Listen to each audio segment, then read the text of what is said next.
الحمدللہ رب العالمین والصلاة والسلام علی سید المرسلین اما بعد فاعوذ باللہ من الشیطان الرجیم بسم اللہ الرحمن الرحیم الصلاة والسلام علیک یا رسول اللہ وعلی رکعتم العالیہ کی زیارت بھی کریں گے، آپ کے ملفوظات سے استفادہ بھی کریں گے، آپ کی خدمت میں کیے گئے سوالات کے انشاءاللہ عز و جل آپ کے پر حکمت جوابات بھی سنیں گے، اور اس سے قبل امید ہے کہ انشاءاللہ تھوڑی ہی دیر میں قبلہ نگران شورا دامت برکاتہم العالیہ بھی ہمیں جوائن کریں گے، اور اس سے قبل انشاءاللہ عز و جل کچھ مدنی پھول آپ سب کی خدمت میں پیش کرتا ہوں۔ آپ ہمارے ساتھ رہیے، جس قدر ممکن ہو آپ اسلامی بھائی مدنی چینل کو ملاحظہ فرماتے رہیے، مدنی مذاکرے میں موجود رہیے، انشاءاللہ عز و جل دنیا اور آخرت میں اس کی خوب خوب برکتیں حاصل ہوں گی۔ صلو علی الحبیب صلی اللہ تعالی علی محمد وعلی آلہ وصحبہ وبارک وسلم۔ رسالت مآب صاحب الاولاق سیاح افلاق فخر موجودات سید سادات صلی اللہ علیہ وسلم کی جناب پاک میں درود و سلام پڑھنے کی بے حد برکتیں ہیں، اور آپ علماء سے اور مبلغین سے الحمدللہ بلکہ مدنی چینل پر بھی وقتاً فوقتاً اس کی برکات کے متعلق سماعت فرماتے ہی رہتے ہیں۔ حصول برکت کے لیے میں بھی آپ کی خدمت میں ایک حدیث پاک پیش کرتا ہوں، جس کا مفہوم ہے نبی برحق رسول رحمت شفیع امت صلی اللہ علیہ وبارک وسلم کا فرمان رحمت ہے کہ تم اپنی مجلسوں کو مجھ پر درود پڑھ کر آراستہ کرو، تم اپنی مجلسوں کو مجھ پر درود پڑھ کر آراستہ کرو کہ دنیا میں تمہارا مجھ پر کثرت کے ساتھ درود شریف پڑھنا کل بروز قیامت تمہارے لیے نور ہوگا۔ صلو علی الحبیب صلی اللہ تعالی علی محمد وعلی آلہ وصحبہ وبارک وسلم۔ توبوا الی اللہ استغفر اللہ۔ صلو علی الحبیب صلی اللہ تعالی علی محمد وعلی آلہ وصحبہ وبارک وسلم۔ اچھی اچھی نیتیں بھی فرما لیجیے۔ سب سے اچھی نیت اللہ تبارک و تعالی عز و جل کی رضا کی ہے۔ سب سے محبوب ترین نیت کہ کوئی بھی عمل کیا جائے فقط اسے اپنے مولا کی رضا کے لیے کیا جائے۔ پھر ماشاءاللہ عز و جل چونکہ دینی سلسلہ ہے، اللہ کی رحمت سے علم دین حاصل کرنے کا سلسلہ ہے، تو علم دین حاصل کرنے کی بھی نیت کر لیجئے۔ ممکن ہو تو کاغذ اور قلم اپنے پاس رکھیے، اور جو جو مدنی پھول آپ محسوس کریں کہ اسے تو نوٹ کر ہی لینا چاہیے۔ تو ہر لفظ ہی اپنی جگہ پر ماشاءاللہ عز و جل اپنے اندر بے شمار حکمتیں لیے ہوئے ہوتا ہے، مگر جو انسان آسان سمجھے محسوس کرے تو اسے ضبط تحریر میں لانے سے انشاءاللہ عز و جل میموری مضبوط ہوتی ہے۔ اچھی اچھی نیتوں کے بعد آپ کی خدمت میں ایک حدیث پاک پیش کرتا ہوں، جو کہ ابن خزیمہ کی روایت میں ہے، اور رمضان المبارک کی آمد کے موقع پر اکثر علماء اسے بیان کرتے ہیں، اور رسول محتشم نبی معظم شفیع امم صاحب الجود والکرم صلی اللہ تبارک و تعالی علیہ وسلم نے اسے ماہ شعبان کے آخری دن میں بیان فرمایا تھا۔ حدیث طویل ہے، اس حدیث کا ایک حصہ میں آپ کی خدمت میں بڑھانا چاہوں گا۔ میرے آقا شیخ کامل، شیخ طریقت، امیر اہل سنت، بانی دعوت اسلامی حضرت علامہ مولانا محمد الیاس صاحب اتار قادری رضوی دامت برکاتہم العالیہ نے اسے اپنی مایاناز تصنیف نفیس فیضان سنت شریف کے باب فیضان رمضان میں تحریر فرمایا۔ چنانچہ اس حدیث کا جو حصہ میں آج آپ کی خدمت میں پیش کر رہا ہوں، اور پھر اس حدیث پاک کے تحت کچھ مدنی پھول احادیث کریمہ کی ہی روشنی میں، کہ عمومی طور پر رمضان المبارک میں اسلامی بھائیوں میں بھی اور بالخصوص اسلامی بہنوں میں بھی یہ تجسس بڑھ جاتا ہے کہ ہم ایسا کون سا عمل کریں، اور ان میں کون سے ایسے اعمال بجا لانے چاہیے کہ جن میں ہم اپنے آپ کو عبادت کے طور پر مصروف رکھ سکیں۔ انسان ہے اور اس میں اکتاہٹ کا عمل اپنی جگہ پر رہتا ہی رہتا ہے، تو انسان کبھی کچھ عمل کرتا ہے، کبھی کچھ عمل کرتا ہے، کبھی کچھ عمل کرتا ہے، تو اس کے ذہن میں ہوتا ہے کہ ایزی ہو کر اگر میں بیٹھا ہوں فرائض و واجبات کی ادائیگی کے بعد کچھ ایسے امور مجھے معلوم چلیں تو میں ان سے بھی حصہ حاصل کروں، ان کی بھی برکتیں حاصل کروں۔ تو اس کے تعلق سے رسول محتشم نبی معظم شفیع امم صلی اللہ علیہ وسلم نے ہماری کیا تربیت فرمائی، آقا کریم صلی اللہ علیہ وسلم نے رمضان میں ہمیں کون سے امور سر انجام دینے کی تعلیم فرمائی، آئیے میں آپ کی خدمت پیش کرتا ہوں۔ چنانچہ فیضان سنت میں ہے، امیر اہل سنت دامت برکاتہم العالیہ نے لکھا، نبی پاک صاحب الاولاق صلی اللہ علیہ وبارک وسلم کا فرمان عالی شان ہے، رمضان المبارک میں ان 4 چیزوں کی کثرت کرو۔ رمضان شریف ہے اور الحمدللہ اس کے دن اور رات گزر رہے ہیں، اور خوش نصیب اسلامی بھائی اس میں تو آپ کے سامنے ہے کہ عالمی مدنی مرکز میں اور ماشاءاللہ پاکستان کے مختلف شہروں میں، بلکہ ماشاءاللہ عز و جل دنیا کے مختلف شہروں میں پورے ماہ کے اعتکاف میں ہی بیٹھے ہیں، یہ سعادت مند بھی ہیں ماشاءاللہ۔ پھر ایک تعداد ہے جو اگرچہ اعتکاف میں تو نہیں ہے مگر اپنا اکثر وقت الحمدللہ رب العالمین مساجد کریمہ میں گزارتی ہے، مسجدوں میں گزارتی ہے۔ پھر ایک تعداد ہے کہ جو ماشاءاللہ عز و جل پانچوں وقت کی نماز میں مساجد میں حاضر ہونے کی سعی کرتی ہے، مگر بالخصوص اسلامی بہنیں وہ تو گھر میں ہی رہتی ہیں، انہیں تو اپنے سارے کام گھر میں ہی سر انجام دینے ہیں، امور خانہ داری میں ہی ان کا اکثر وقت گزرتا ہے، ان کی تربیت کا بھی بہترین سامان ہے۔ تھوڑی سی توجہ فرمائیں گی تو انشاءاللہ عز و جل بڑی برکتیں حاصل ہوں گی۔ چنانچہ ارشاد ہوا کہ دو باتیں وہ ہیں کہ جن کے ذریعے تم اپنے رب عز و جل کو راضی کرو گے۔ دو باتیں کون سی ہیں سرکار؟ کہ جن کے ذریعے تم اپنے رب عز و جل کو راضی کرو گے، وہ یہ ہیں: نمبر ایک، لا الہ الا اللہ کی گواہی دینا، لا الہ الا اللہ کی گواہی دینا، اور دوسرا ہے استغفار کرنا۔ جبکہ دو باتیں جن سے تمہیں غنا یعنی بے نیازی نہیں ہے وہ یہ ہیں: نمبر ایک، اللہ تبارک و تعالی سے جنت طلب کرنا، اور نمبر دو، جہنم سے اللہ عز و جل کی پناہ طلب کرنا۔ یہ چار کام ہیں میرے محترم اسلامی بھائیوں جو پیارے آقا میٹھے مصطفیٰ صلی اللہ علیہ وبارک وسلم نے شعبان کے آخری دن رمضان کریم کی ترغیب ارشاد فرماتے ہوئے، رمضان کے فضائل ارشاد فرماتے ہوئے اصحاب کریم رضوان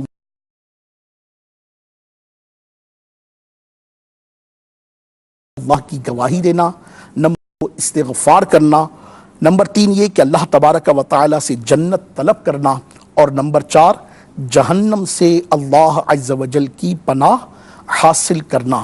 تو میٹھے میٹھے اسلامی بھائیو، اللہ تبارک و تعالی عز و جل آپ سب کے درجے بلند کرے اور ہم سب کو مبارک رمضان کی ان مبارک ساعتوں میں، ان مبارک گھڑیوں میں، ان مبارک راتوں میں اپنے رب عز و جل اور اس کے محبوب کریم صلی اللہ علیہ وسلم کی یاد بکثرت کرنے کی توفیق عطا فرمائے۔ ابھی جو حدیث پاک بیان کی گئی اس میں ماہ رمضان المبارک کی رحمتوں، برکتوں اور عظمتوں کا خوب تذکرہ ہے۔ اس ماہ مبارک میں کلمہ شریف زیادہ تعداد میں پڑھ کر اور بار بار استغفار یعنی خوب توبہ کے ذریعے اللہ تبارک و تعالیٰ کو راضی کرنے کی سعی کرنی ہے، اور ان دو باتوں سے تو کسی صورت میں بھی لاپرواہی نہیں ہونی چاہیے۔ ایک یہ کہ اللہ تبارک و تعالیٰ سے جنت میں داخلہ، اور دوسرا جہنم سے پناہ کی بہت زیادہ التجائیں۔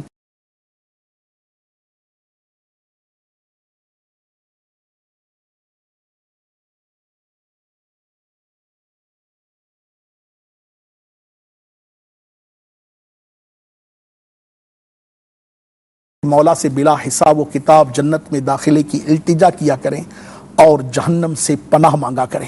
انشاءاللہ عز و جل ان چاروں امور کے متعلق میں مزید فضائل عرض کرتا ہوں۔ اس سے پہلے کہ میں مزید فضائل عرض کروں، آئیے اپنے سلسلے میں کلام کو شامل کرتے ہیں۔ ہمارے نعت خوان اسلامی بھائی بھی موجود ہیں انشاءاللہ، آئی صاحب کی بات انشاءاللہ۔ چلیے اللہ تعالیٰ برکت دے۔ صلو علی الحبیب صلی اللہ تعالی علی محمد وعلی آلہ وصحبہ وبارک وسلم۔ تو کلمہ طیبہ لا الہ الا اللہ پڑھنے کا ثواب میں آپ کی خدمت میں عرض کرتا ہوں۔ چنانچہ سیدنا ابو ہریرہ رضی اللہ تعالی عنہ فرماتے ہیں، میں نے عرض کیا یا رسول اللہ صلی اللہ علیہ وبارک وسلم، قیامت کے دن آپ صلی اللہ علیہ وسلم کی شفاعت سے بہرہ مند ہونے والے خوش نصیب لوگ کون ہوں گے؟ فرمایا، اے ابو ہریرہ، مجھے گمان یہی تھا کہ تم سے پہلے مجھ سے یہ بات کوئی نہ پوچھے گا، کیونکہ میں حدیث سننے کے معاملے میں تمہاری حرص کو جانتا ہوں۔ قیامت کے دن میری شفاعت پانے والا خوش نصیب وہ ہوگا جو صدق دل سے لا الہ الا اللہ کہے گا۔ سبحان اللہ، سبحان اللہ۔ میٹھے میٹھے اسلامی بھائیوں اور مدنی چینل کے ناظرین، آپ نے ملاحظہ فرمایا کہ آقا کریم رؤوف الرحیم علیہ تحیت و ثنا و تسلیم کی شفاعت پانے والا خوش نصیب کون ہوگا؟ جو لا الہ الا اللہ صدق دل سے پڑھا ہوگا۔ تو اللہ تبارک و تعالی میٹھے محبوب صلی اللہ علیہ وبارک وسلم کے صدقے ہم سب کو ان مبارک راتوں میں، ان مبارک دنوں میں جب جب میسر آئے کثرت کے ساتھ کلمہ طیبہ کا ورد کرنے کی توفیق عطا فرمائے۔ چنانچہ یہی سیدنا ابو ہریرہ رضی اللہ تعالی عنہ روایت کرتے ہیں کہ رسول پاک صلی اللہ علیہ وبارک وسلم نے ارشاد فرمایا، جس بندے نے اخلاص کے ساتھ لا الہ الا اللہ کہا، جس بندے نے اخلاص کے ساتھ لا الہ الا اللہ کہا تو آسمان کے دروازے کھول دیے جاتے ہیں، یہاں تک کہ وہ عرش تک پہنچ جاتا ہے، بشرطے کہ کبیرہ گناہ سے بچتا رہے۔ اللہ اکبر، اللہ اکبر۔ میٹھے میٹھے اسلامی بھائیوں، غور فرمائیے کہ لا الہ الا اللہ اخلاص کے ساتھ کہنا کس قدر اپنے اندر برکتیں لیے ہوئے ہے، اور حدیث پاک میں تنبیہ بھی کی گئی، وہ کیا کہ کبیرہ گناہوں سے بچتا رہے۔ ہم بھی غور کریں کہ ہم اپنے اعمال میں کس عمل کو اہمیت دیتے ہیں، ہمارے نزدیک کیا ترکیبیں ہیں، ہم کبیرہ گناہوں سے بچنے کے متعلق کتنے حساس ہیں، اس پر ہمیں غور کرنا چاہیے۔ سیدنا ابو ہریرہ رضی اللہ تعالی عنہ سے روایت ہے کہ سرکار مدینہ راحت قلب و سینہ صلی اللہ علیہ وسلم نے ارشاد فرمایا، اپنے ایمان کی تجدید کر لیا کرو، اپنے ایمان کی تجدید کر لیا کرو۔ عرض کیا گیا یا رسول اللہ صلی اللہ علیہ وسلم، ہم اپنے ایمان کی تجدید کیسے کیا کریں؟ تو ارشاد فرمایا لا الہ الا اللہ کثرت سے پڑھا کرو، لا الہ الا اللہ کثرت سے پڑھا کرو۔ تو اللہ تبارک و تعالی میٹھے محبوب صلی اللہ علیہ وبارک وسلم کے صدقے ہم سب کو کثرت کے ساتھ کلمہ طیبہ کا ورد کرنے کی توفیق عطا فرمائے۔ اور یہاں پر بڑی پیاری ایک حدیث پاک بھی سامنے آئی کہ سیدنا شداد بن اوس رضی اللہ تعالیٰ عنہ فرماتے ہیں کہ ہم اللہ عز و جل کے محبوب دانائے غیوب صلی اللہ علیہ وسلم کی بارگاہ میں حاضر تھے کہ آپ صلی اللہ علیہ وآلہ وسلم نے فرمایا، کیا تمہارے پاس کوئی اجنبی شخص یعنی اہل کتاب بھی ہے؟ ہم نے عرض کیا یا رسول اللہ نہیں صلی اللہ علیہ وسلم۔ تو آپ صلی اللہ علیہ وسلم نے دروازہ بند کرنے کا حکم دیا اور فرمایا اپنے ہاتھ اٹھا لو اور لا الہ الا اللہ کہو۔ ہم نے تھوڑی دیر کے لیے ہاتھ اٹھائے اور پھر آپ صلی اللہ علیہ وسلم نے الحمدللہ کہا اور بارگاہ الہی عز و جل میں دعا کی، اے اللہ عز و جل، بے شک تو نے مجھے اس کلمے کے ساتھ، اسی کلمے کے ساتھ بھیجا ہے اور مجھ سے اس کلمے پر جنت کا وعدہ فرمایا ہے۔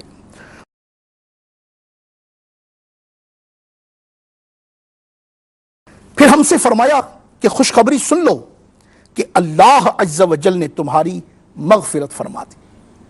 اللہ اکبر، اللہ اکبر، لا الہ الا اللہ واللہ اکبر، اللہ اکبر وللہ الحمد۔ کلمہ طیبہ پڑھنے کی کس قدر بہاریں اور برکتیں ہیں۔ اس موقع پر مجھے ایک بات یاد آئی کہ سیدنا محی الدین ابن عربی رحمۃ اللہ تعالی علیہ بہت بڑے محدث گزرے ہیں، بہت بڑے عالم دین گزرے ہیں۔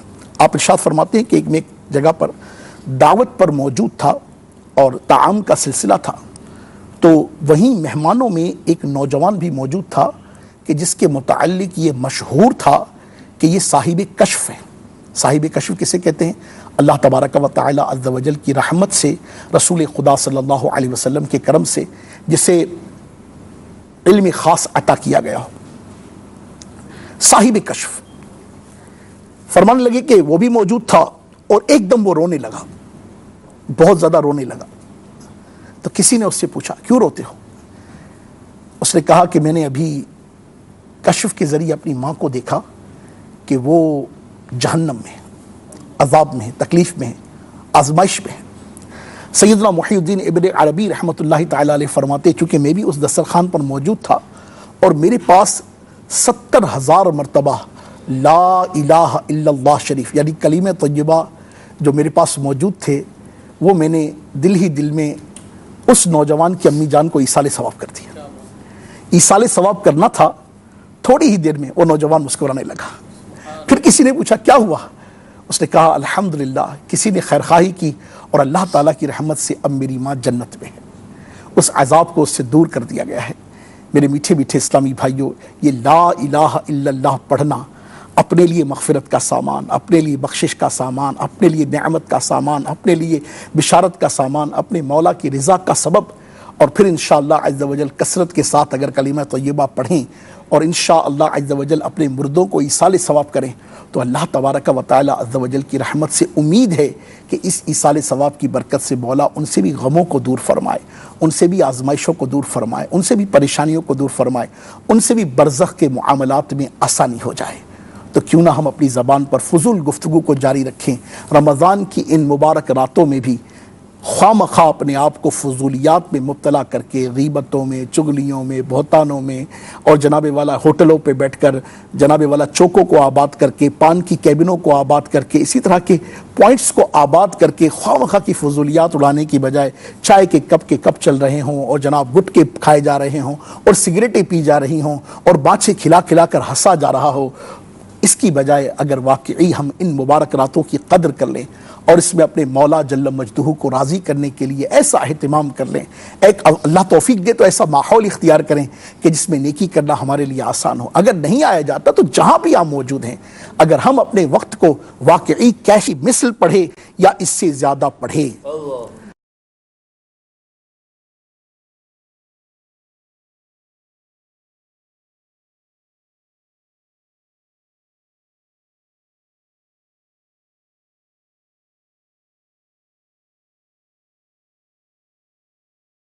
اسلامی بھائیوں، درود و سلام پڑھنے کے، اللہ کی جناب میں گر گرانے کے، زاری کرنے کے، تو ہمت کیجئے، آگے بڑھیے اور اپنے وقت کو یوں ہی فضول ضائع کرنے کی بجائے ان کو استعمال میں لائیے. اور ماشاءاللہ عز و جل ہمارے محبوب علیکم ورحمۃ اللہ وبرکاتہ. قاری صاحب کیسے ہیں؟ ماشاءاللہ. محمود بھائی وعلیکم السلام. مرحبا. السلام. آج ماشاءاللہ اطہر بھائی کی زیارت ہو رہی ہے. جزاک اللہ. کیا بات ہے مدینہ. اللہ تعالیٰ آپ کو برکت دے. اللہ اللہ اللہ اللہ. تشریف رکھیے. اللہ ماشاءاللہ. جی اطہر بھائی. اللہ تعالیٰ آپ کو برکت دے بھائی صاحب. آمین. حدیث پاک بھائی صاحب ہم عرض کر رہے تھے کہ پیارے آقا صلی اللہ علیہ وسلم نے شعبان المعظم کی آخری شب اصحاب کریم رضوان اللہ تعالیٰ علیہ مجمعین میں جو بیان فرمایا، جس میں رمضان کی برکتوں کا ذکر، پھر آقا صلی اللہ علیہ وسلم نے 4 چیزوں کی تعلیم ارشاد فرمائی کہ رمضان میں کثرت کرو لا الہ الا اللہ کی، استغفر اللہ کی، جنت کی طلب کی، جہنم سے آزادی کی، دعا کرو مولا کی جناب میں. تو اس پر کچھ میں معروضات پیش کر رہا تھا. آپ کیا ارشاد فرماتے ہیں؟ الحمدللہ رب العالمین والصلاة والسلام علی سید المرسلین. یقیناً نصیب والا ہے وہ شخص جو سرکار دو جہاں صلی اللہ تعالیٰ علیہ وآلہ وسلم کے ارشادات پر عمل کرنے میں کامیاب ہو جائے. اور 4 چیزیں جو آپ نے حدیث پاک کے حوالے سے بیان کی ہیں، اور کہ لا الہ الا اللہ کی کثرت کرے، استغفار کرے، اور جنت ملنے کی دعا کرے، یہی ہے، اور جہنم سے آزادی کی دعا کرتا رہے. جی بڑا چاہتا ہے سب مگر ہو نہیں پاتا، کیسے کریں؟ تراویح میں بڑا پیارا ہے. آپ ہر 4 رکعت کے بعد جو تسبیح پڑھتے ہیں، اللہ اللہ اس میں جہنم سے آزادی کے ساتھ ساتھ کی دعا کے ساتھ ساتھ اللہ کی جو تسبیح اور پاکی ہے، سبحان ذی الملک والملکوت، سبحان ذی العزت والعظمت والہیبت والقدرت والکبریاء والجبروت، سبحان الملک الحی الذی لا ینام ولا یموت، سبح قدوس ربنا ورب الملائکۃ والروح، اللہم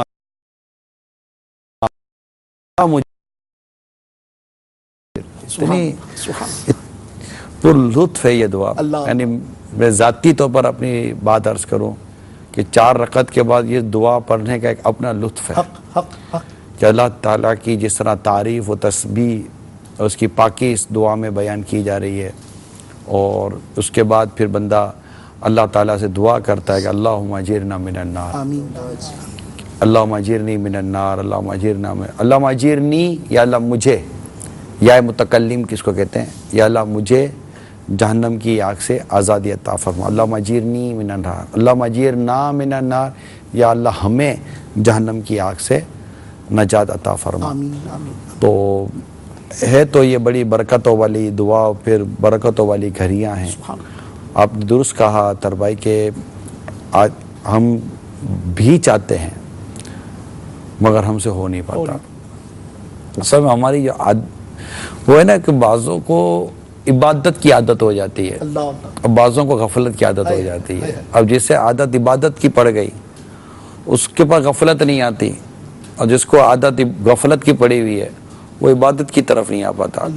ہمارے جو پریویس جو ہمارا سارا جو ماضی چلا آ رہا ہے نا، وہ غفلت سے عبارت ہے. اب آتے ہی ایک مہینہ، حالانکہ اس آتے ہی مہینے میں ہم قرآن کریم کی تلاوت کرنے والے بھی بڑھتے ہیں.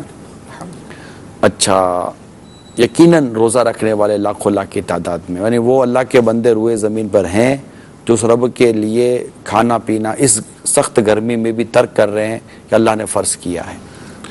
عورتیں جو واقعی پکانے میں اور گرمی کے مارے ان کی حالتیں خراب ہو جاتی ہوں گی، مگر یہ روزے بھی پورے کرتی ہیں اور اپنی گھریلو ذمہ داریاں بھی پوری کر رہی ہیں. یعنی دونوں فریق اپنا کام کر رہے ہیں. یعنی مرد اتنی گرمی میں یہ نہیں کہہ رہا کہ میں کمانے نہیں جا رہا، کیونکہ اگر کماؤں گا نہیں تو لاؤں گا کہاں سے، تو کیا گھر والے بھیک مانگیں گے. اچھا، گھر کی عورتیں یہ نہیں کہہ رہی کہ آپ بھلے کمانے جاؤ، آپ کا جذبہ بہت اچھا ہے، لیکن میں تو نہیں پکاؤں گی، آپ آ کر اب جو ہو کر لینا. وہ پکانے پر بھی آمادہ ہے کہ میں آپ چاہیں تو میں گھر میں پیچھے افطار تیار کروں گی، سحری تیار کروں گی.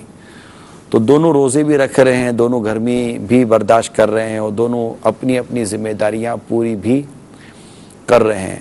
تو یہ بھی اگر اچھی نیتوں سے بندہ کرتا ہے تو عبادت تو ہے نا. یقیناً نماز پڑھنا عبادت ہے، یقیناً زکوٰۃ دینا عبادت ہے اور بڑی افضل عبادتیں، تسبیحات پڑھنا بھی یقیناً ایک اعلیٰ درجے کی عبادات ہیں اور یہ کرنا چاہیے. مگر جو یہ قوم کر رہی ہے، اللہ تعالیٰ ان کی ان چیزوں کو بھی قبول فرمائے. ہم مطلب لوگوں کو اداس و مایوس بھی نہ ہونے دیں کہ یقیناً جتنا بڑھائیں اتنا کم ہے. یعنی دنیا میں ہم دیکھتے ہیں کہ جو جتنا کماتا ہے سو کہتا ہے کہ اور کمانا ہے. ہم لیکن ہم عبادت کے لیے بھی ایسا ذہن رکھیں کہ جتنا کر رہے ہیں کریں، مگر اور کرنا ہے. Do more. اجتماعی عبادات بھی ہو رہی ہیں لیکن انفرادی عبادات. تو اسلامی بھائی اور اسلامی بہنوں کو چاہیے کہ تراویح اس کو ہرگز ترک نہ کریں، تراویح پڑھیں. اللہ توفیق دے تو روزانہ کچھ نہ کچھ قرآن کریم کی تلاوت اگر نہیں شروع کی تو لازمی طور پر شروع کریں.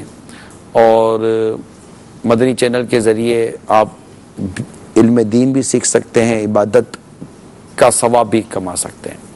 ہو تو رہا ہے. ایک ذہن میں بات یہ آ رہی تھی کہ صاحب اللہ تعالیٰ آپ کو برکت دے، ماشاءاللہ عز و جل، جس طرح عبادات کا، تلاوت کا، تراویح کا اور گھر کا ماحول بھی ماشاءاللہ ایک لحاظ سے ایک ریلیجس انوائرمنٹ بن جاتا ہے ماشاءاللہ عز و جل. ایسی وہ کیا صورت اختیار کی جائے، وہ کیا ایسی اسٹریٹجی اختیار کی جائے جو رمضان میں ہماری روٹین ہے وہ بقیہ 11 ماہ میں بھی اس کا اثر لیتے ہوئے ہو؟ ایسا کیا ٹرننگ پوائنٹ ہماری لائف میں آئے اور ایسے ہم کیا اقدامات کریں بالخصوص مدنی چینل کے وہ ناظرین کے جن کے ہاں واقعی یہ صورتیں ہوتی ہیں اور وہ جیسے ہی رمضان جاتا ہے تو پھر وہ سب کچھ جیسے نہیں ساتھ ہی لیتا وہ جاتا ہے. دیکھیں، رمضان المبارک بات چیزیں ہیں نا، ماہ رمضان کے ساتھ خاص ہے. وہ اس کے جاتے ہی جائیں گے، یقین. فرض روزے اس کے جاتے ہی جائیں گے، تراویح اس کے جاتے ہی جائے گی، سحری اور افطار کی جو کیفیات ہیں وہ جاتے ہی جائیں گی. البتہ سحری اور افطار اور اس طرح کی بعض چیزیں نفلی صورت میں اللہ تعالیٰ نے ہمیں عطا کی ہیں. جیسے ماہ رمضان کے فرض روزے جب ختم ہوتے ہیں تو شوال المکرم کے بڑے عظیم نفلی روزے شش عید کے روزے کہلاتے ہیں، 6 روزے وہ ہوتے ہیں. پھر اس کے بعد ماہ ذوالحجۃ الحرام آتا ہے تو اس کے روزے افضل بیان کیے گئے ہیں. پھر ماہ محرم الحرام آتا ہے تو اس کے نفلی روزے بڑے مبارک اور افضل قرار دیے گئے ہیں. تو یوں سال بھر اس کی یادیں تازہ رکھنے کے مواقع تو موجود ہیں، سحری اور افطار کے نام پر، نفلی روزوں کے نام پر. تو اس کے علاوہ پیر شریف کا روزہ یہ سنت ہے، سرکار صلی اللہ تعالیٰ علیہ وسلم پیر شریف کا روزہ رکھتے تھے. پھر 13، 14، 15 اسلامی تاریخ جو آتی ہے اس کے روزے ایام بیس کے روزے کہلاتے ہیں. 3 روزے بڑے مقدس وہ بھی روزے ہیں. تو یوں بعض اوقات ایسا ہے کہ سال بھر میں مواقع ملتے ہیں تاکہ ہماری نفلی تاکہ تو میں نہیں کہتا، اب اس کی حکمت اللہ تعالیٰ جو بھی وہ بہتر جانتا ہے، لیکن یہ نفلی روزوں کی ایک فائدہ یہ بھی نظر آتا ہے کہ جب ہم رمضان سے ملتے ہیں تو سال بھر روزے رکھنے کا کوئی نہ کوئی ہمارا سلسلہ معمول رہتا ہے. تو رمضان کے روزے ہم پر اتنے زیادہ مشکل صورت اختیار نہیں کرتے کہ ہم پہلے روزے رکھتے چلے آ رہے ہیں. روزوں کے ساتھ ساتھ سب جو دیگر اعمال صالحہ بجا لانے کا جو رجحان اس مبارک ماہ میں بڑھ جاتا ہے وہ بھی ہمارا 11 ماہ میں کچھ نہ کچھ باقی رہے. اس کے لیے امیڈیٹ اطہر بھائی یہ کرنا چاہیے کہ ہمیں جیسے رمضان کے مہینے نے ماحول بدل دیا، یعنی اس کی فضائیں بدل دیتی ہیں. اب ماہ رمضان کی موجودگی میں اگر آپ نے کوشش کر کے اپنے ماحول کو بدل لیا نا تو شاید ہو سکتا ہے کہ رمضان کے بعد آپ کو عبادات اور ریاضتیں جو ماہ رمضان میں کر پا رہے ہیں اس کا حصہ باقی رہ سکے. ورنہ ہم دیکھتے ہیں کہ ہمارے ہزاروں معتکفین بھی جب واپس جاتے ہیں جب ماحول نہیں پاتے نا تو جہاں سے آئے تھے نا وہیں چلے جاتے ہیں. ورنہ بعض اوقات تو اور مائنس میں ہے کیونکہ شیطان پھر انتقامی کارروائی بھی تو ایسی ہی کرتا ہے کہ میں بند تھا تو تم نے خوب عبادتیں تو کی ہیں, اب میں آزاد ہو گیا ہوں, اب تمہیں پہلے سے زیادہ بڑھ کر میں گناہ کراؤں گا. شیطان تو شیطان ہے نا, یہ تو ہمارا کھلا دشمن ہے. تو ماحول اگر بدل لیا جائے, عاشقان رسول کی صحبت اختیار کر لی جائے تو ہو سکتا ہے کہ ماہ رمضان کی وہ ساعتیں اور برکتیں ہم اس کو سنبھالنے میں کامیاب ہو جائیں. آمین آمین آمین بجاہ النبی الامین صلی اللہ علیہ وسلم. مدنی چینل کے ناظرین, اللہ تبارک و تعالیٰ آپ کے درجے بلند کرے. قبلہ نگران شورا دامت برکاتہم العالیہ کے مدنی پھول آپ سماعت فرما رہے ہیں. کچھ خبریں ہیں جن پر ہم قبلہ نگران شورا دامت برکاتہم العالیہ سے پر حکمت گفتگو بھی کرتے ہیں. بڑی اہم سب خبر ایک آج آئی ہے, آئی لندن سے, اور اللہ کرے کہ ہمارے وطن عزیز میں بھی یہ خبر عام ہو. اچھا, وہ ترکیب یہ ہے کہ لندن میں رمضان المبارک کی آمد پر غیر مسلم تاجروں نے مختلف اشیاء کی قیمتیں 20 سے 35% تک کم کر دی ہیں. تفصیلات کے مطابق رمضان کی آمد پر برطانیہ کے غیر مسلم تاجروں نے گوشت, سبزیوں, کھجوروں, پھلوں اور دیگر اشیاء کی قیمتیں 20 سے 35%, 20 to 35% ڈسکاؤنٹ. آپ کیا سمجھانا چاہ رہے ہیں؟ بس آپ سمجھ جائیں. ہمارے ہاں جو کیفیت ہے وہ اللہ اللہ اللہ, اس کا ذکر آپ مدنی مذاکروں میں امیر علیہ سنت کے ساتھ فرماتے رہے ہیں. میرا خیال ہے تبصرے کے بغیر خبر ہی کافی ہے. اس پر تبصرہ کیا کروں میں؟ اللہ اللہ اللہ. اور یہ خبر بھی ہے, یہ ایک خبر یہ تھی, ایک خبر اور ہے کہ رمضان کی آمد کے ساتھ ہی منافع خور بھی سرگرم ہو گئے. یہ ادھر کی ہوگی, ادھر کی ہوگی. اچھا ٹھیک ہے. اشیاء خرد و نوش کی قیمتوں کو تو جیسے پر لگ گئے ہوں. اس وقت مارکیٹ میں چھوٹا گوشت 750, بڑا 420 روپے فروخت ہو رہا ہے. اگر رخ کیا جائے سبزی منڈیوں کا تو حالت خراب اور بھی خستہ ہے. ایک پاؤ لیموں کی قیمت 80 روپے, ٹماٹر 70, جبکہ گوبھی 50 روپے ہے. ایسے ہی پھلوں کی مختلف اقسام جنہیں دیکھ کر خریدنے کو دل تو للچاتا ہے مگر جیب اس کی اجازت نہیں دیتی. سیب 260 روپے, چیکو 80 روپے, آڑو 230 روپے, چیری کا ڈبہ 300 روپے کا فروخت ہو رہا ہے. شہریوں کا مطالبہ ہے کہ گراف فروشوں کے خلاف کارروائی اور جو دیگر نہیں, شہری کارروائی کی توقع نہ رکھیں اتنی. آپ شہریوں سے میری مدد دی جائے کہ آپ خریداری پر پابندی لگا دیں, آپ خریدنے پر کمزوری لے آئیں, خریدنا کم کر دیں. انشاءاللہ تعالی امید ہے کہ ریٹ نیچے آ جائیں گے.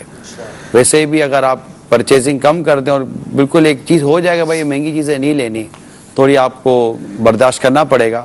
ویسے بھی مہنگی چیزیں خرید نہیں پا رہے,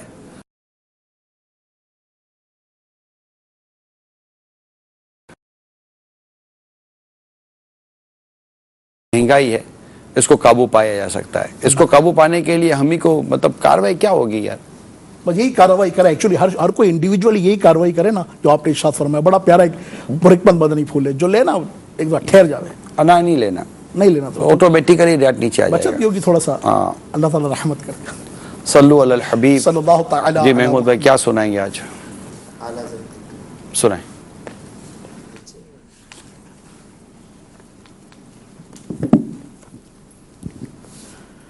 ماشاء اللہ. صلو علی الحبیب صلی اللہ تعالی علی محمد. صلاۃ والسلام. وصف رخ ان کا کیا کرتے ہیں,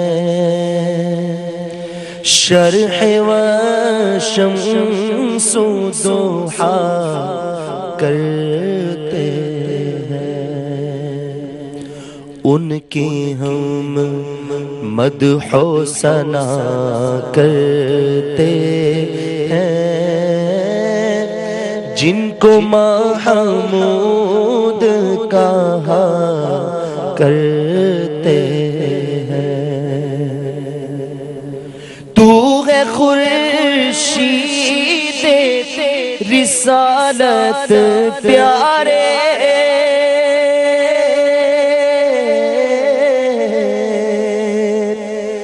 چھپ گئے تیری ضیا میں تارے، تو ہے خورشید رسالت پیارے، چھپ گئے تیری ضیا میں تارے، انبیاء اور ہے سب مہاپارے، تجھ سے ہی نور لیا کرتے ہیں، تجھ سے ہی نور لیا کرتے ہیں، انگلیاں پائی وہ پیاری پیاری،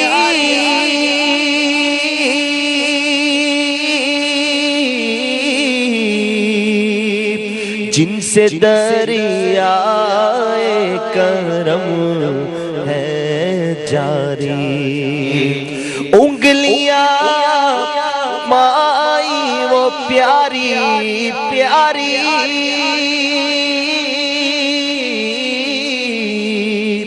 جن سے دریائے کرم ہے جاری، جن سے دریائے کرم ہے جاری، جوش پر آتی ہے جب غم خواری، جوش پر آتی ہے جب غم خواری، تشنے سیراب ہوا کرتے ہیں، ہاں تشنے سیراب ہوا کرتے ہیں، ان کی ہم مد ہو ثنا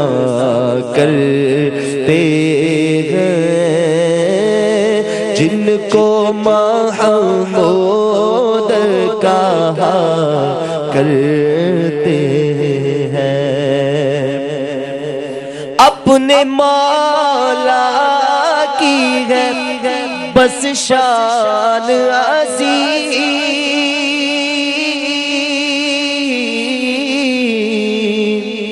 جانور بھی کرے جن کی تعظیم، جانور بھی کرے جن کی تعظیم، اپنے مولا کی ہے بس شان عظیم،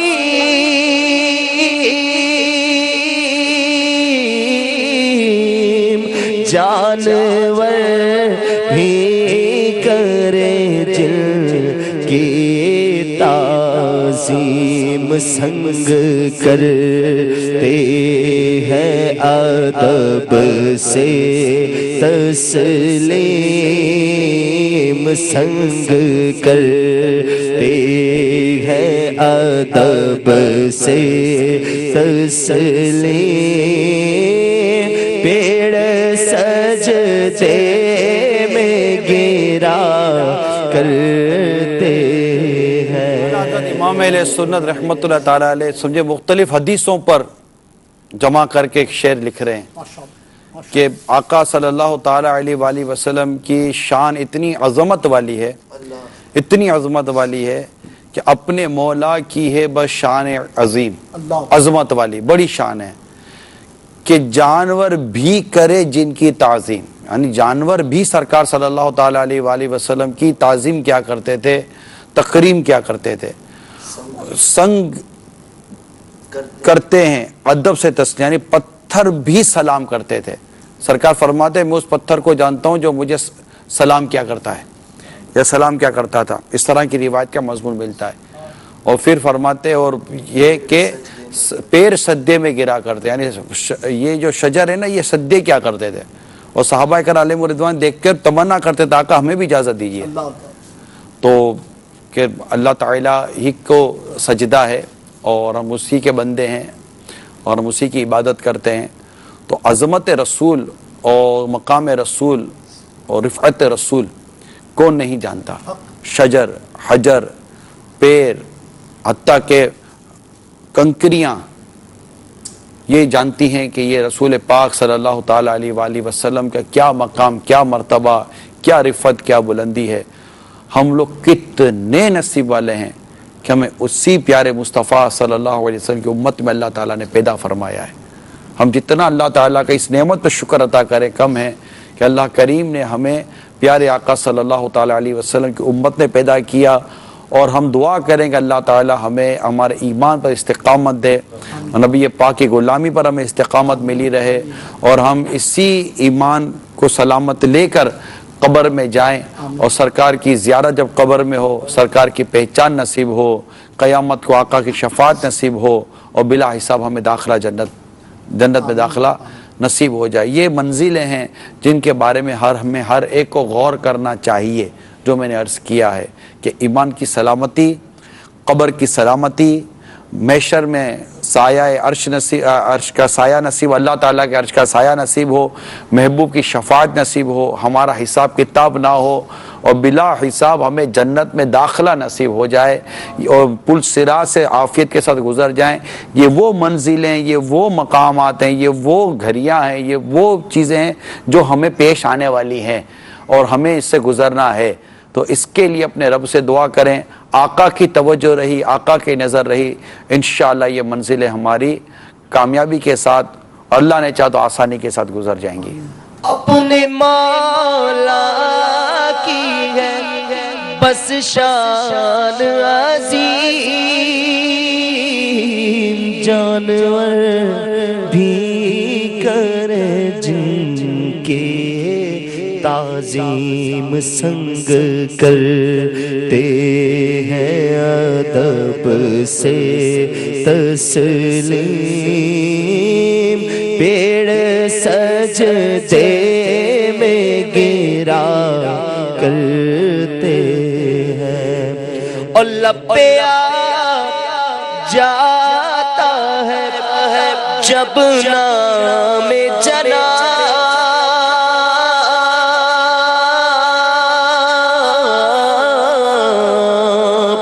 منہ میں گھل جاتا ہے شہد نایا، منہ میں گھل جاتا ہے شہد نایاب، وجد میں ہو کے ہم اے جاں بے تاب، اپنے لب چوم لیا کرتے ہیں، اپنے لب چوم لیا کرتے ہیں، اپنے لب چوم لیا کرتے ہیں. امام اہل سنت رحمۃ اللہ تعالیٰ علیہ کا کمال درجے کا عشق ہے کہ سرکار صلی اللہ تعالیٰ علیہ وسلم کے نام پاک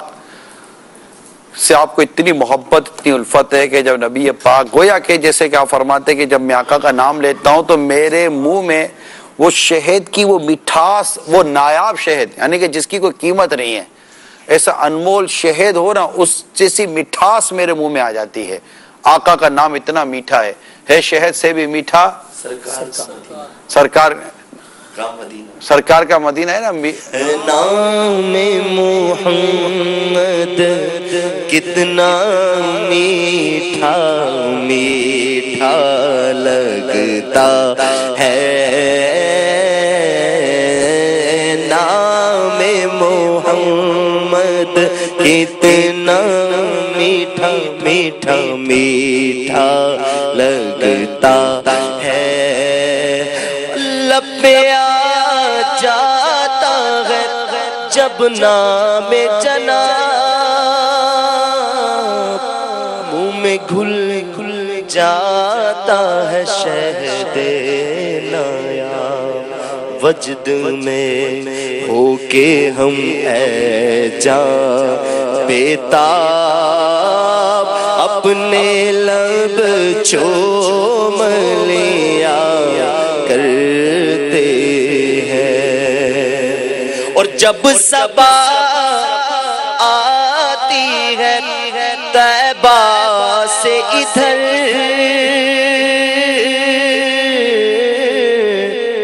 کھلکھلا پڑتی ہیں کلیاں یکسر، جب صبا آتی ہے طیبہ سے ادھر کھلکھلا پڑتی ہیں کلیاں یکسر، پھول جامے سے نکل کر باہر روخ رنگی کی ثنا کرتے ہیں، روخ رنگی کی ثنا کرتے ہیں، اور اپنے دل کا انہی سے آرام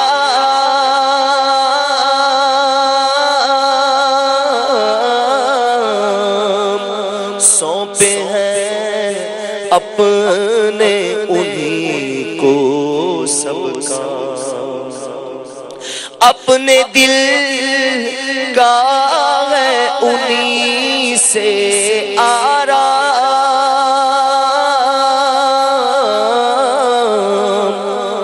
سونپے ہیں اپنے انہی کو سب کام، سونپے ہیں اپنے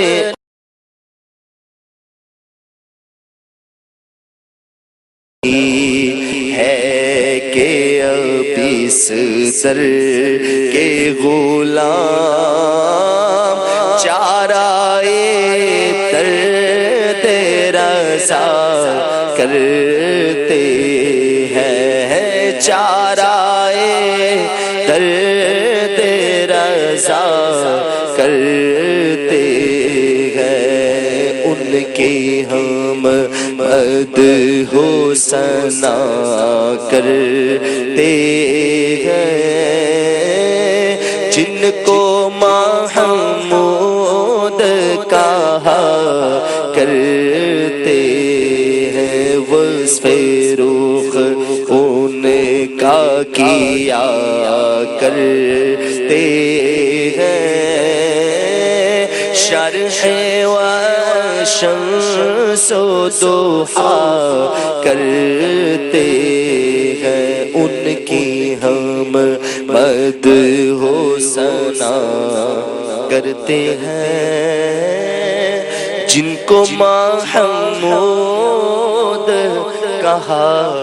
کرتے ہیں۔ ماشاءاللہ خالصتاً میں کہہ سکتے ہیں تعریف سرکار کی، کتنی خوبصورت تعریف ہے، ہوائیں آئیں کلیاں کھلیں، کلیوں سے پھول کھلے، اور یہ پھول جب کھل کر وہ نا جامے سے باہر آئے نا، اور سرکار کے رخ مبارک ہیں، اور سرکار کے رخ انور کیا وہ تعریف بیان کرے، یعنی تخیلات دیکھیں، تصور دیکھیں، ہوا آئے گی، کیا تھا جب صبا آتی ہے طیبہ سے ادھر، ہاں جب جب ہوا طیبہ سے یہاں آتی ہے کھلکھلا پڑتی ہیں کلیاں یکسر، کھلکھلا پڑتی ہیں کلیاں یکسر، پھول جامے سے نکل کر باہر، پھول جامے سے نکل کر باہر رخ رنگی کی ثنا کرتے، رخ رنگی کی ثنا کرتے ہیں۔ کتنا خوش تخیل، کتنا عظیم تخیل ہے، کتنا پیارا تخیل ہے، آدمی بس خیال میں کھو جائے، حالانکہ حقیقت ہے اس کو ہم صحیح بیان نہیں کر پائیں گے، یہ اس کا اگر کوئی ہم کو بولے تشریح بیان کر دو تو ہم سے کوئی صحیح تشریح بیان ہو نہیں سکے گی، لیکن بس ایک چیز ہے کہ اتنی خوبصورت لگتی ہے کہ سمجھ میں آ رہی ہوتی ہے کہ یار یہ ایسا ہے، لیکن ہم کو بولے نا اس کی کوئی شرح کرو یا اس کی کوئی تشریح بیان کرو، ہو نہیں سکے گی، ڈر بھی لگے گا نا کہ اعلیٰ حضرت کا معافی ضمیر، اعلیٰ حضرت کا معافی ضمیر کیا، اور پھر اعلیٰ حضرت جیسا ایک عالم، ایک مفتی اور ایک عاشق جو کہے کہ طوبہ میں جو سب سے اونچی نازک سیدھی نکلی شاخ، مانگو نعت نبی لکھنے کو روح قدس سے ایسی شاخ، جو اتنی عظمت والی جن کی سوچ ہو، اب وہ کوئی کلام لکھ دے تو وہ اس کا کچھ نہ کچھ خیال، کچھ نہ کچھ اس کا تصور ذہن میں بنتا ہے، لیکن اب وہ کون سی حدیث سامنے ہو، کون سی آیت سامنے ہو، کون سے خیالات سامنے ہو، اس تک رسائی ہم جیسوں کی تو نہیں ہو سکتی۔ بس یہ کہ تھوڑا بہت جو ذہن میں آتا ہے وہ بیان کرتے ہیں۔ مجھے تو اتنا مطلب گہرا تھا یہ وہ کہ صبا طیبہ سے آتی ہو، جب کلی سے لگے گی تو کلی جیسے کھلے گی، پھر اس کلی میں جب پھول نکلے گا، وہ پھول بھی سرکار کے رخ انور کی تعریف بیان کرتا ہے۔ اللہ اللہ، مزہ آ گیا یار، دوبارہ صبا وہ چلے کہ باغ پلے، وہ بھی اس میں ہے۔ جب صبا آتی ہے طیبہ سے ادھر،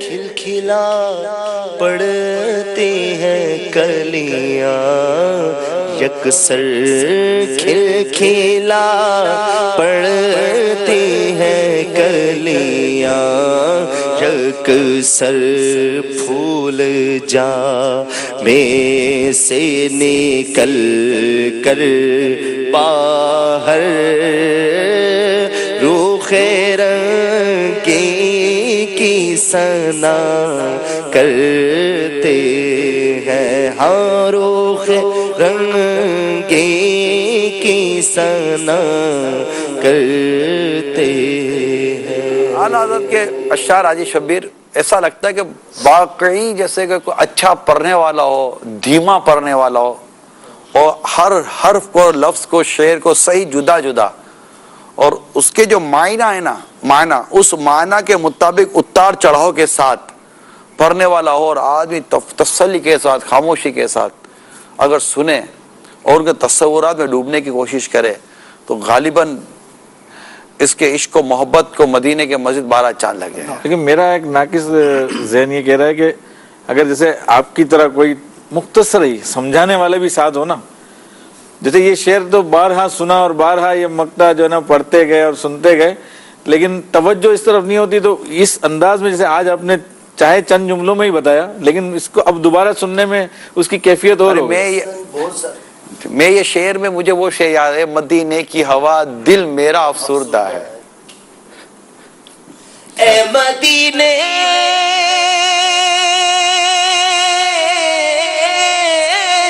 کی ہوا دل میرا افسردہ ہے، سوکھی کلیوں کو کھلا جاتا ہے جھونکا تیرا، اے مدینے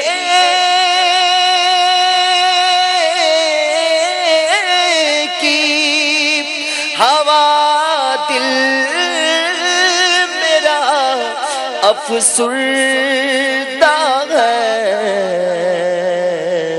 سوکھی کلیوں کو کھلا جاتا ہے جھونکا تیرا۔ یوں وہ کلی جو ہے نا تصور جم گیا نا، کتنا پیارا شعر ہے یہ۔ سبحان اللہ۔ کلام میں یہ عرض کر رہا تھا، قصداً اس لیے نہیں پڑھ پاتے کہ یہ ہوتا ہے کہ سمجھا رہے ہیں کہ کون ہے، کیسے بتائیں، تشریح کون کرے۔ اب مگر اصل میں کئی، جیسا آپ نے یہ کلام پڑھا نا، تو اس کلام کے کئی ایسے اشعار تھے جو یوں سننے والے کو ذہن میں بیٹھ بھی رہے ہیں اور لگ بھی رہا ہے کہ ہاں یہ وہی ہے، مگر حقیقت یہ ہے کہ اس کی تفسیر یا شرح بیان کرنے کی ہمت بھی نہیں ہوتی، جرأت نہیں ہوتی، اور یوں لگتا ہے کہ اللہ نہ کرے کوئی غلطی ہو جائے یا ڈر لگے، یا وہ چیز جو اتنی اوپر جا کر اعلیٰ حضرت نے بیان کی ہے، کہاں اعلیٰ حضرت کس مطلب حالانکہ فرش پہ بیٹھ کے لکھے، لیکن خود اس وقت اعلیٰ حضرت کی اپنی عشق کی پرواز کہاں ہوگی، ان کا اپنا اس وقت مقام و مرتبہ کس جگہ بیٹھ کر وہ لکھ رہے ہوں گے، کیا سوچ ہے، کیا دیکھ کر لکھ رہے ہوں گے، اور ہم یہاں فرش پر بیٹھ کر اپنے انداز سے جو بیان کر دیں پتہ نہیں کون سی بات کہاں لا کر ہم رکھ دیں، تو یوں ڈر بھی تو لگتا ہے نا اگر کوئی چیز بیان نہ ہو جائے نا. سید اعلیٰ حضرت رضی اللہ تعالیٰ عنہ کی مبارک شاعری جو ہے اس پر میں نے مکالمہ پورا پڑھا تھا. آپ کی گفتگو سے وہ بات میرے ذہن میں آئی کہ اس پر غور کیا جا رہا تھا، یعنی مقالہ ہی اس بات پر تھا کہ سید اعلیٰ حضرت رضی اللہ تعالیٰ عنہ نے جس مبارک دور میں یہ شاعری فرمائی ہے، ہدایت بخشش لکھی گئی ہے، اس وقت جو آپ کے قریب ہند میں جو لوگ تھے بالخصوص وہ علماء تھے، اور علماء ایک تعداد علماء کی جن سے ہماری بھی الحمدللہ بیرون ملک مدنی قافلوں میں سفر کی ترکیب رہی، آج بھی علماء کی ایک تعداد ہے. اس سے سرکار امیر علیہ سنت دامت برکاتہ علیہ ماشاءاللہ آپ بھی نعت گوئی فرماتے ہیں، شعر نفیس ترکیب بناتے ہیں، اور ہند کے اکثر علماء کا یہ وصف ہے کہ وہ الحمدللہ تحریر میں نظم کی ترکیب بھی بناتے ہیں، وہ نعت شریف بھی لکھتے ہیں. اچھا، سرکار اعلیٰ حضرت رضی اللہ تعالیٰ عنہ کا تو دور ہی ماشاءاللہ علم و حکمت کا دور تھا، سید اعلیٰ حضرت کا دور تھا، اور اعلیٰ حضرت کے جو رفقا تھے، آپ کے شاگرد اور آپ کے پاس جو رہنے والے لوگ تھے، وہ سب علماء تھے اور وہ سب آپ کے شاگرد رشید تھے. اور حضور ماشاءاللہ آپ کا جو مقام تھا، آپ کا جو مرتبہ تھا، آپ کی جو عظمت تھی، آپ کی جو شان تھی، آپ کا جو درجہ تھا، اس کی تو بات ہی کیا. اور پھر ان تمام میں جب وہ یہ اشعار پڑھے جاتے ہوں گے اور یہ ترکیب بنتی ہوگی تو یقیناً وہ سمجھنے والوں کا بھی تو ماشاءاللہ ایک جو کیفیت ہوگی وہ صورت بھی اپنی جگہ پر ہو. مقالے میں سب یہ بات بڑی اہمیت کی حامل لکھی تھی کہ سیدی اعلیٰ حضرت کے کلام کو جو کلام الامام اور امام الکلام کہا جاتا ہے نا، اس میں یہ بات ہے کہ جتنے اس وقت کے علماء ہوتے تھے نا، وہ جب آپ کے کلام کو پڑھتے تھے وہ کہتے ہیں اللہ اکبر کبیرہ. ہم بھی اپنی جگہ پر لکھتے ہیں جو لکھتے ہیں، مگر جو حضور نے لکھا وہ تو ختم ہی کر. کمال کی شاعری. الحمد جو کہے شیرو پاس شراب، دونوں کا حسن کیوں کرائے، لائی سے پیش جلوائے زمزمائے رضا کے یوں، زمزمائے رضا کے یوں. اب ایک کام کرتے ہیں، نہیں یہ محمود سے سمجھتے ہیں نا، اس میں کیا حرج ہے. سنی تھی اور پڑھا بھی تھا. کیا پہلا مصرع کیا ہے؟ جو کہے شعر و پاس شرع، جیسے میرے یعنی شعر اور شریعت کا پاس رکھنا کو دونوں کو ایک ساتھ، یعنی شریعت کے مطابق شعر کیسے لکھا جا سکے. کوئی کہے کہ شعر اور پاس شرع کیسے ہو سکتا ہے. جو کہے شعر و پاس شرع دونوں کا حسن کیوں کرائے. مطلب کہ شاعری بھی اپنے پورے وصف اور کمال کے ساتھ ہو اور شریعت کے سارے تقاضے پورے کرتی ہو، یہ کیسے ہو سکے. کوئی کہے یہ مشکل ہے، بہت مشکل ہے، پر ناممکن ہے. اور اگر یہ ممکن کیسے ہوا، کوئی کہے ممکن کیسے ہوا ہے، لا اسے پیش جلوائے زمزمائے رضا کے یوں، کہ رضا کے کلام دکھا دینا، بولا ایسے ممکن ہوا. یہ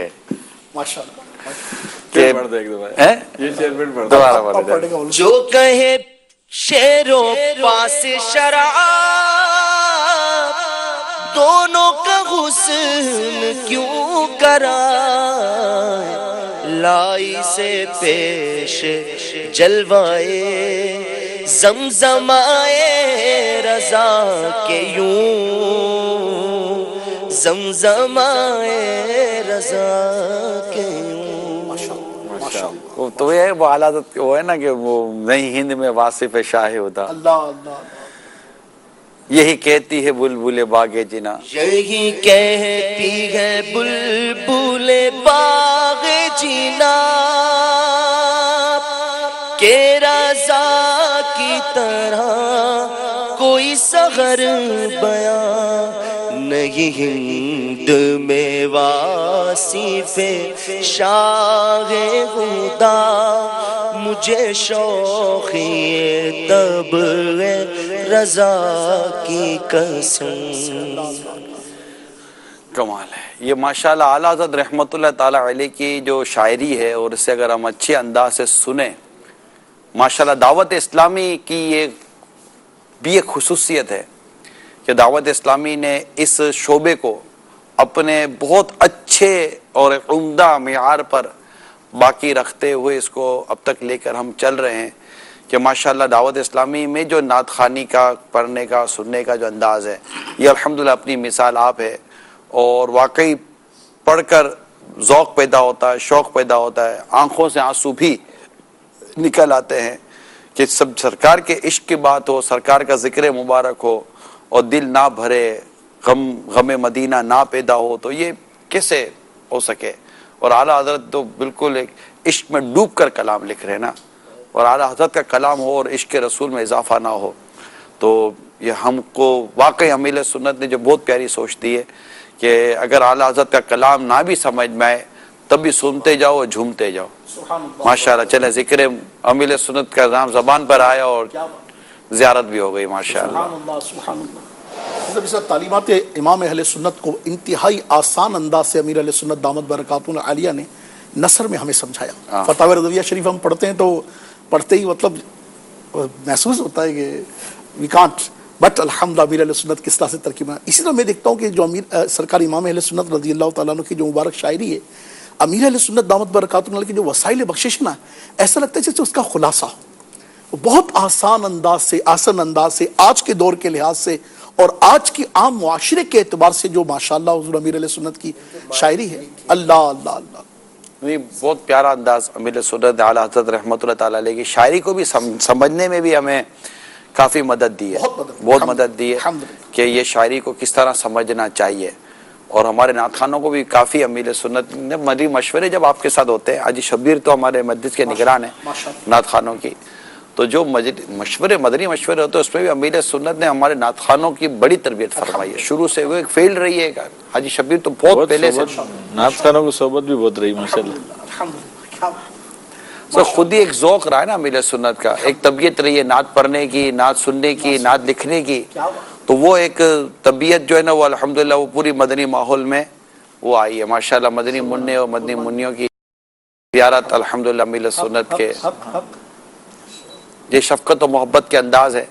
اللہ کریم ہمیں بھی یہ شفقت و محبت کے انداز نصیب فرمائے، اپنے گھروں میں بھی ہم اپنے بچوں کے ساتھ بھی اس طرح شفقت و محبت کے ساتھ رہیں گے انشاءاللہ۔ ایک غالباً حبیبہ ہے حاجی عبید رضا طارق مدنی کی شہزادی، اور ایک حسن رضا ہے ہمارے علی رضا کے بیٹے ماشاءاللہ۔ اب یہ بھی ایک اچھا انداز ہے کہ اب یہ نیتیں ہوں گی تو سب ختم، چینل بند، تاکہ یکسوئی کے ساتھ بندہ نیت کر سکے۔ یعنی اب میں نے دیکھا ہے حاجی شبیر باپا پہ فارمیلٹی نہیں ہے، میں نے بہت دیکھا یہ قریب سے، یعنی ایک کام ایز اے فارمیلٹی اور رسمی نہیں کرنا، یعنی کبھی کوئی مشورہ ہو نا کہ ہم یہ کریں تو ایک سوال پیدا ہوگا کہ کیا ہم اس کو مستقل نبھا پائیں گے۔ یعنی میں نے یہ دیکھا ہے باپا کو کہ جب بھی کوئی چیز لیتے ہیں نا تو شاید ایسا لگتا ہے کہ اس پر کئی پہلو پر جو غور کرتے ہیں، اس کے تقاضوں کو غور کرتے ہیں، ساتھ یہ بھی ایک پہلو دیکھا ہے۔ آپ نے دیکھا ہوگا کہ ایک چیز آتی تو پھر وہ رہتی ہے، جاتی واتی نہیں ہے۔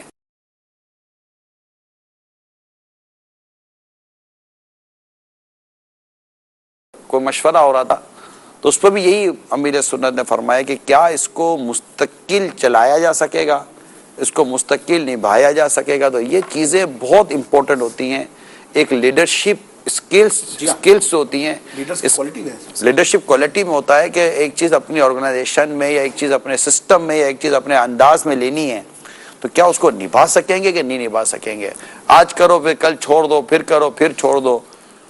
ایسا بھی ہوا کہ خود پہلے کیے وہ کام چند دنوں تک، کچھ دنوں کر کے پھر اس کو ہماری تک لائے، اور کئی ایسے کام ہے جس کو لائے ہیں لیکن اس کو اتنا امبوس نہیں کیا، مگر رکھا ہے کہ جو اہل محبت ہیں اور جو ایک اس طرح کی بعض عقیدتیں ہوتی ہیں کہ بس جو ادا کو ادا کرنے کا ہی ذہن رکھتے، تو وہ بھی اپنا ایک انداز ہے۔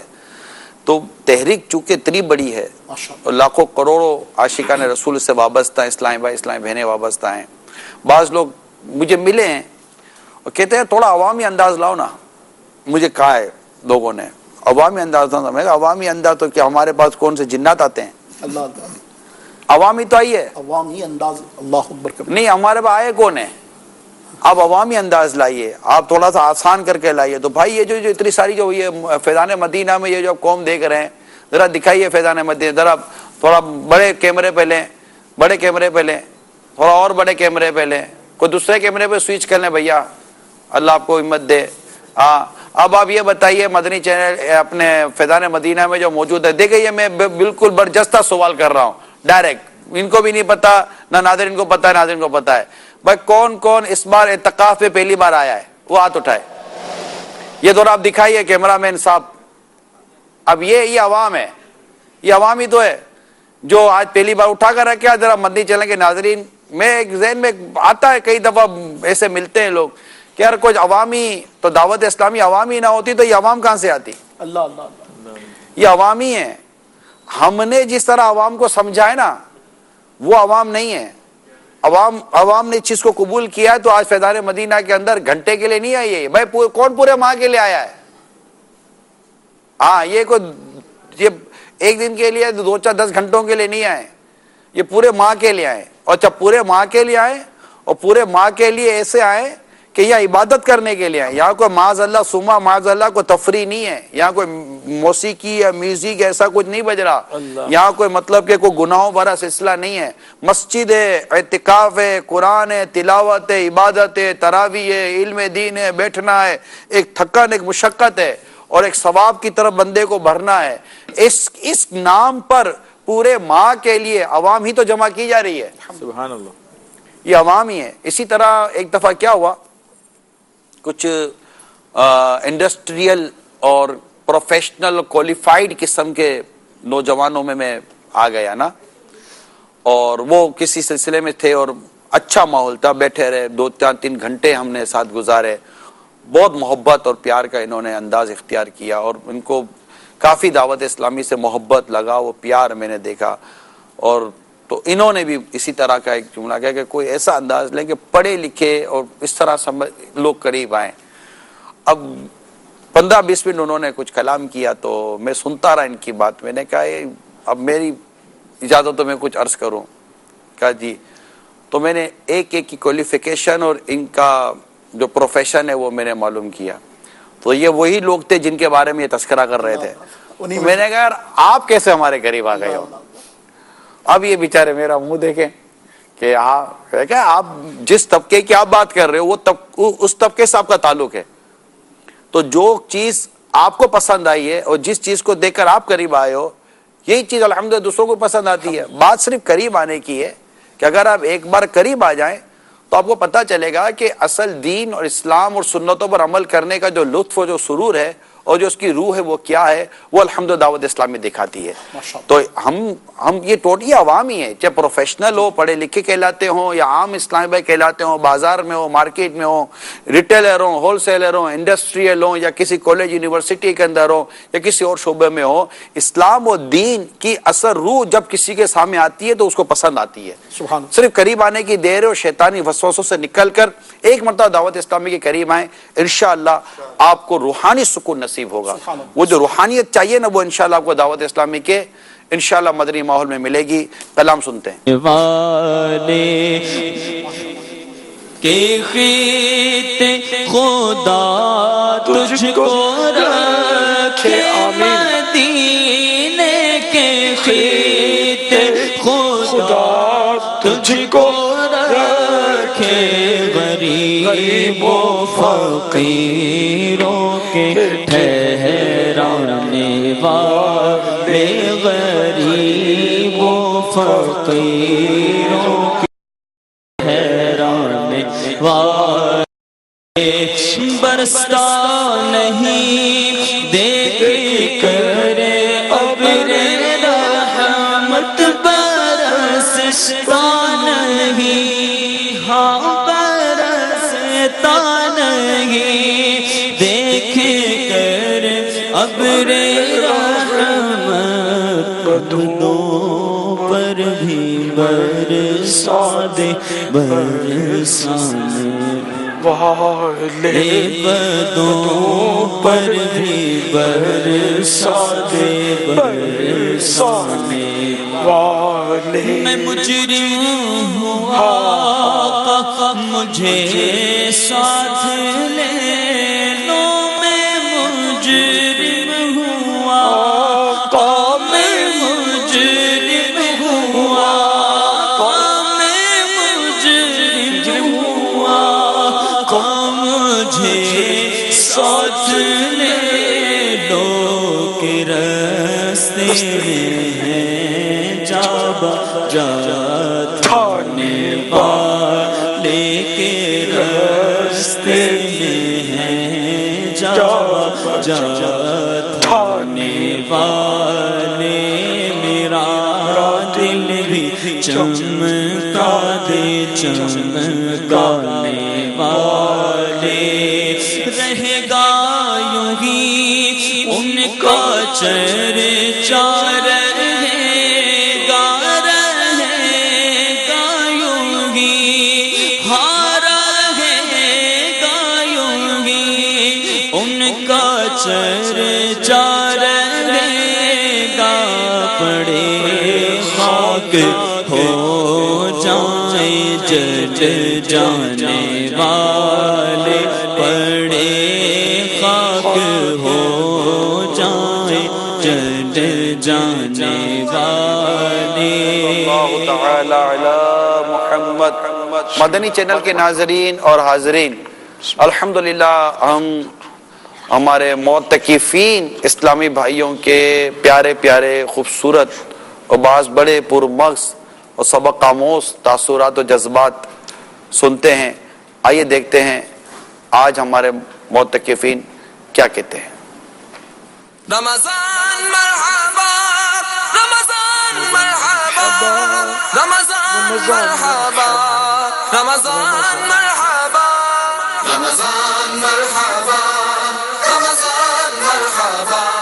میرے بھائی نے ذہن بنایا کہ آپ بھی چلے، کاروبار پوری زندگی کماتے رہیں گے لیکن کبھی پورا نہیں ہوگا، لیکن جو اعتکاف کی برکتیں ملیں گی نا وہ ایک پورا سال اس کی برکتیں ملیں گی۔ یہاں پہ 3 دن کے لیے پہلے آیا تھا، تقریباً 1 سال پہلے، تو میرا بہت دل لگا تھا، مجھے بہت اچھا لگا تھا۔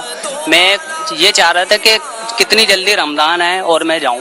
مجھے نہیں پتا تھا کہ 1 ماہ کا اعتکاف بھی ہوتا ہے، لیکن پھر میں نے بولا چلیں اچھی بات ہے، اگر 1 ماہ کا اعتکاف ہمیں کوئی نیکیاں کرنے کو مل جائیں گی۔ بہت سی چیزیں سیکھنے کو مل رہی ہیں جن کا ہمیں نہیں پتا، نماز پڑھنی نہیں آتی وہ بتاتے ہیں کس طریقے سے پڑھنی ہے، قاعدہ پڑھا جاتا ہے، اس کو سیکھا ہے الحمدللہ، پہلی تختی مکمل کی ہے، مخرج نہیں پتا تھا کہاں سے ادا ہوتا ہے، ہاں اور ہاں کا فرق ہمیں معلوم ہے، ابرا کے معلوم ہوا ہے الحمدللہ۔ یہاں تو ہر چیز سکھائی جاتی ہے، نماز پڑھنے کا طریقہ، وضو کا طریقہ اور جو بھی اسلام کے متعلق ہر چیز سکھائی جاتی ہے۔ وہاں پر صرف بیان ہوتا تھا اور رات کو تراویح پڑھ کے سو جاتے تھے اور صبح اٹھتے تھے، قرآن پاک پڑھتے تھے اور اپنی اپنی عبادت کرتے تھے، بس جو جس نے کر لیا ہے وہی اس کا۔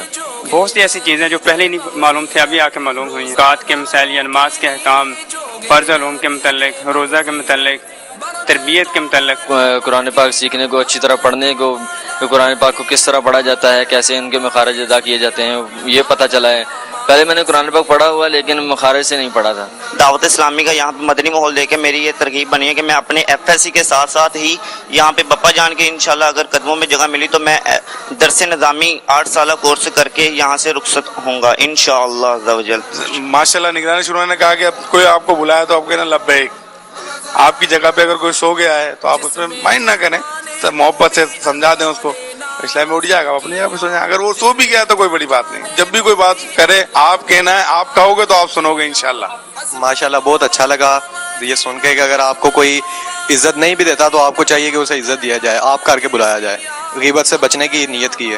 نیت میں تو یہی کر کے آیا ہوں کہ 1 ماہ کا اعتکاف اور اس کے بعد 1 سال جو ہے نا وہ قافلے میں لگاؤں گا۔ دعوت اسلامی کا ہے کہ جو ماحول ہے وہ اتنا زبردست ہے، اگر کوئی بیٹا آیا ہوا ہے تو وہ محسوس کر رہا ہے کہ میں اپنے والدین کے ساتھ کیسے تعلقات جو ہے وہ قائم کروں، اگر کوئی والد آیا ہوا ہے تو وہ محسوس کرتا ہے کہ میں اپنی اولاد کے ساتھ کیسے جا کے جو ہے وہ اپنے اس کم جو سسٹم ہے جو خرابی ہے اس کو میں کیسے درست کروں۔ پھر آج میں انشاءاللہ جو ہے وہ ماما جو ہے وہ انشاءاللہ خریدوں گا اور انشاءاللہ میں کوشش کروں گا کہ جتنی جلدی خرید کے اس کو میں پہنوں انشاءاللہ تعالیٰ۔ میں جی کلینکل اسسٹنٹ کا کورس کر رہا ہوں جی میں نیو اسلام آباد ایئرپورٹ پہ کام کرتا تھا۔ پچھلے سال میں نے 10 دن کا جو اعتکاف کیا تھا وہ دعوت اسلامی کی مسجد میں کیا تھا۔ انہوں نے میرا ذہن بنایا کہ دین کا کام کرنا ہے، دین کا کام کرنا ہے، پھر میں نے نا وہیں سے ذہن بنا لیا۔ ہمارے چک میں مدنی چینل ایک تو ہے نہیں، تو میرے پاس کچھ پیسے تھے، وہیں سے میرا ذہن بنا میرے پاس جو بھی پیسے ہیں نا میں یہ مدنی چینل پہ لگاؤں گا۔ ہمارے چک میں پہلے کیبل نہیں تھی، کیبل پہ اگر تھا بھی تو زیادہ لوگ فلمیں، ڈرامے یہ چیزیں دیکھتے تھے۔ ٹی وی تقریباً ہر گھر میں تھا، جس کے گھر میں ٹی وی تھا وہ انٹینا بھی چھت پہ لگاتا تھا۔ میری یہی خواہش تھی جب انٹینا اوپر لگ گیا تو اس کے ذریعے لہریں نکلیں گی، تو مدنی چینل جو ہے واحد ایک چینل ہے جو یہ شعائیں جو ہیں یہ سیٹلائٹ کے ذریعے یہ ٹی وی پہ پہنچاتا ہے. شکر اللہ کا میں نے بہت کوشش کی ہو. اب رمضان مبارک میں اس کا آغاز ہو چکا ہے باقاعدہ. اس کے لیے بوسٹر ایک لگانا پڑا اور انٹینے کا انتظام تھا. وہ انٹینا تقریباً 40 فٹ اونچا ہونا چاہیے اور وہ میں نے لگوایا اور 2 بوسٹر لگوایا. تو لوگ بہت خوش ہیں. وہ علاقے وہ گاؤں جہاں پر مدنی چینل نہیں آ رہا, جس طرح میں نے مدنی چینل کے لیے کام کیا ہے, آپ بھی اسی طرح کام کریں مدنی چینل کے لیے. ماشاءاللہ. صلو علی الحبیب اللہ تعالی علی محمد. ماشاءاللہ آپ نے ملاحظہ کیا کہ ہمارے وہ بھی اسلامی بھائی آپ کو نظر آئے ہوں گے جو انہوں نے پورا سال انتظار کیا ہے کہ کب ماہ رمضان کی آمد ہو اور ہم پورے ماہ کا اعتکاف کریں. تو یہ پچھلے سال انہوں نے یہ لذتیں پائی اور اس سال انہوں نے اپنی لذتوں کو بڑھانے کے لیے اپنا وقت بھی بڑھایا اور ہمت بھی کی, اور آج الحمدللہ وہ اس نعمت کو پانے میں کامیاب ہوئے ہیں. آپ دنیا میں کہیں بھی ہیں, آپ کو دعوت دیتا ہوں کہ ابھی تو 5ویں شب ہے, ابھی تو وقت کافی باقی ہے. آپ بھی ہمت کریں, اپنے گھروں سے, اپنے شہروں سے, اپنے ملکوں سے سفر کریں اور آئیں. اگرچہ عشرہ رحمت تقریباً نصف گزر چکا اور کہہ سکتے ہیں تیزی کے ساتھ گزر رہا ہے. اللہ کریم ہمیں اس کی قدر کرنے کی توفیق دے اور اللہ ہمیں بے حساب مغفرت سے بھی نواز دے. تو آپ ہمت کریں, ہو سکتا ہے کہ یہ ہماری زندگی کا آخری رمضان ہو, پھر زندگی میں ماہ رمضان پانا نصیب ہو یا نہ ہو. اس کی برکتیں, اس کی عظمتیں, اس کی قدر اللہ ہمیں نصیب کرے اور ہم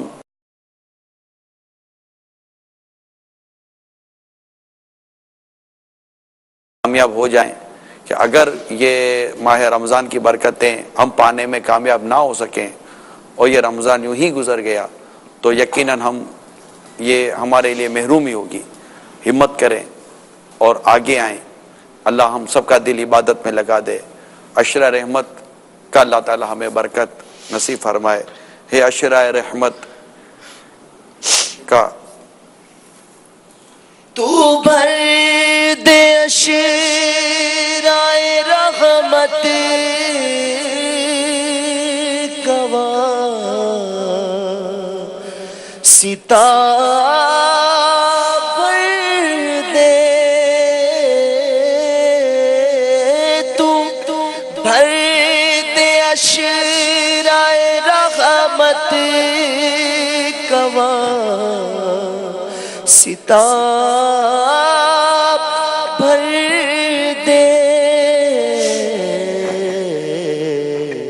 کرم سے جو لیا منگتو کیا خدا یا رب. کرم سے جو لیا منگتو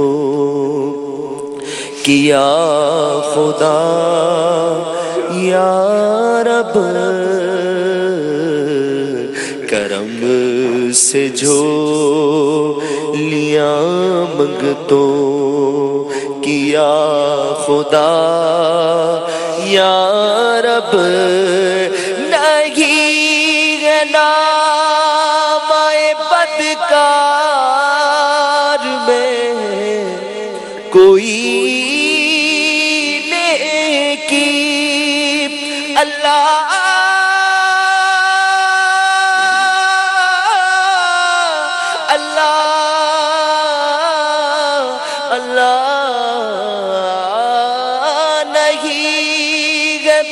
نام بدکار میں کوئی نیکی, فقط ہے تیری رحمت کا آسرا یا رب. فقط ہے تیری رحمت کا آسرا یا رب فقط ہے تیری رحمت کا آسرا یا رب ہو مغفرت پہ سلطان انبیاء یا رب اندھیری قبر کا دل سے نہیں نکلتا ڈر اندھیری قبر کا دل سے نہیں نکلتا ڈر کروں گا کیا جو تو ناراض ہو گیا یا رب کروں گا کیا جو تو ناراض ہو گیا یا رب معاف فضل و کرم سے ہو ہر خطا یا رب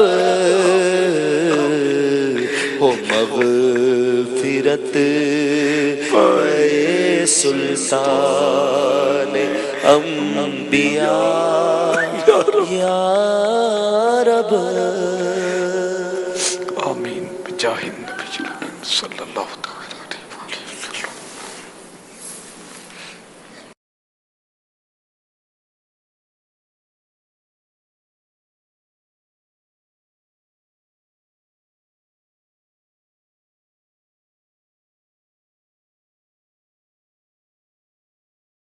توبوا الی اللہ صلوا علی الحبیب صلی اللہ تعالی علی محمد.